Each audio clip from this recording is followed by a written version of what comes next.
আসসালামু আলাইকুম। প্রিয় চাকরি প্রত্যাশী ভাই বোনেরা কেমন আছেন সবাই?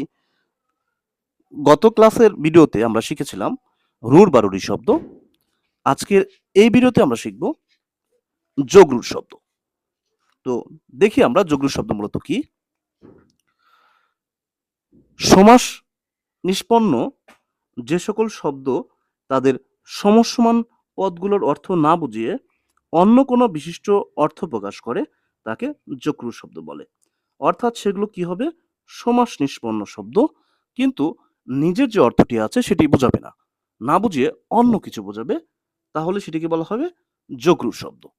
তো আমরা যদি সংজ্ঞাটি বুঝে থাকি তাহলে শব্দগুলো বিশ্লেষণ করলে সেটি বুঝতে পারবো ভালোভাবে। বলা হয়েছে মন্দির।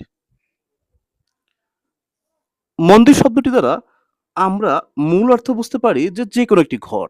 সেটি যেকোনো ঘর হলেই সেটাকে মন্দির বলা হবে। কিন্তু সেটির বর্তমান অর্থ অর্থাৎ মন্দির বললা মাত্রই আমরা বুঝতে পারি যে এটি উপাসনালয়। অর্থাৎ যেখানে উপাসনা করা হয়। কিন্তু এটির মূল অর্থ কি ছিল? যেকোনো ঘর।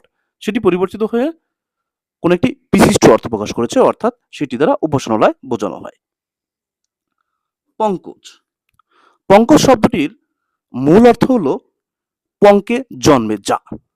কিন্তু যখনই পঙ্কজ শব্দটি আমরা উচ্চারণ করি তখন এই পঙ্কজ শব্দটি দ্বারা বুঝতে পারি এটি হলো পদ্মফুল। অর্থাৎ পঙ্কজ দ্বারা পদ্মফুলকে বোঝানো হয়, অর্থাৎ বিশিষ্ট একটি মাত্র ফুলকে বোঝানো হয় যে পদ্মফুল। কিন্তু এটির মূল অর্থ হলো পঙ্কে জন্মে যা। বলদ শব্দটি দ্বারা আমরা কি বুঝি? বলদ শব্দটির অর্থ হলো যে বল দান করে। মূল শব্দ এটি, যে মূল অর্থ যে বল দান করে। কিন্তু এই বলদ শব্দটি দ্বারা আমরা যখন এটিকে উচ্চারণ করি তখন এই বলদ দ্বারা আমরা বুঝি এটি একটি গরু। কি? এটি একটি গরু, অর্থাৎ বিশিষ্ট একটি অর্থ প্রকাশ করছে এটি একটি গরু। ঠিক একইভাবে আমরা রাজপুতকে দেখব। রাজপুত শব্দের অর্থ হলো রাজার পুত, অর্থাৎ রাজার সন্তান। কিন্তু এই রাজপুত শব্দটি আমরা যখন উচ্চারণ করি তখন এটি দ্বারা মূলত রাজপুত দ্বারা একটি জাতি বিশেষ বোঝানো হয়।